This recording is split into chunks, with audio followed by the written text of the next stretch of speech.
Jérôme Bosch, La Nef des Fous. Le thème de la folie a occupé une place majeure dans la culture de la Renaissance. C'est à cette époque que Érasme compose son Éloge de la folie, contemporain de l'œuvre de Bosch. À cette époque, les fous circulent librement dans les villes et les campagnes.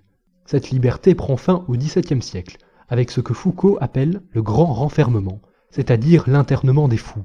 Les villes d'Europe du Nord, au XVe siècle, n'hésitent pas à chasser les fous de leurs rues. Les excentriques trop turbulents sont parfois jetés au-delà des murs de la ville. D'autres sont confiés à des marins qui les embarquent à bord de leurs navires. C'est ainsi que naît le thème de la nef des fous. La métaphore du navire est généralement utilisée dans les compositions littéraires pour figurer un voyage symbolique. Certains embarquent sur la nef de la santé, d'autres dans la nef des dames vertueuses.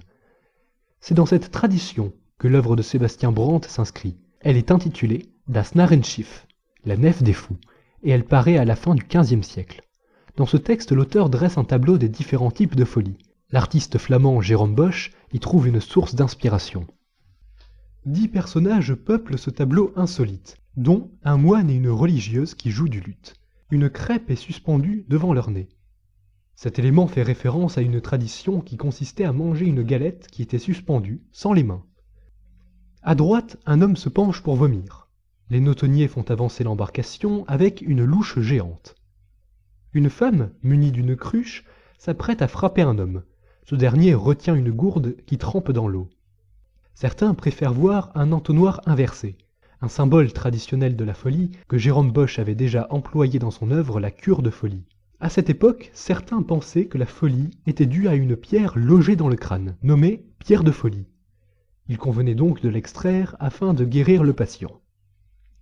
Un mât de cocagne surmonte la scène. Les mâts de cocagne sont utilisés dans les fêtes populaires depuis le XVe siècle.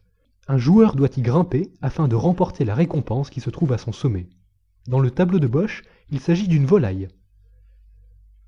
Le pavillon qui flotte au-dessus du navire arbore le croissant de lune musulman. Depuis l'Antiquité, la lune était par ailleurs associée aux troubles psychiques. Nous en conservons aujourd'hui un héritage lexical avec le terme de lunatique. Le frêle esquif dispose d'un arbre à son bord. Il pourrait s'agir de l'arbre de la connaissance qui jadis trônait dans le jardin d'Éden. La folie fascine parce qu'elle est savoir. Elle est savoir d'abord parce que toutes ces figures absurdes sont en réalité les éléments d'un savoir difficile, fermé, ésotérique. Écrit Michel Foucault dans l'histoire de la folie à l'âge classique. Le fou dispose d'un savoir. Il est courant de voir dans la parole du fou une parole prophétique au Moyen-Âge.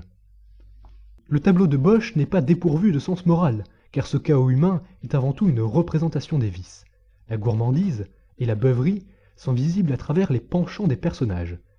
Le peintre donne une image réaliste de la société de son temps où règne la débauche tant chez les riches bourgeois que chez les paysans. La présence des membres du clergé n'est pas innocente. En faisant participer le moine et la bonne sœur à ce capharnaüm, Bosch dénonce la passivité de l'Église qui laisse dériver les âmes égarées sans jamais se soucier de leur salut. La dénonciation des vices constitue également le thème principal d'un tableau de Bosch conservé à l'université de Yale aux États-Unis, intitulé La gloutonnerie.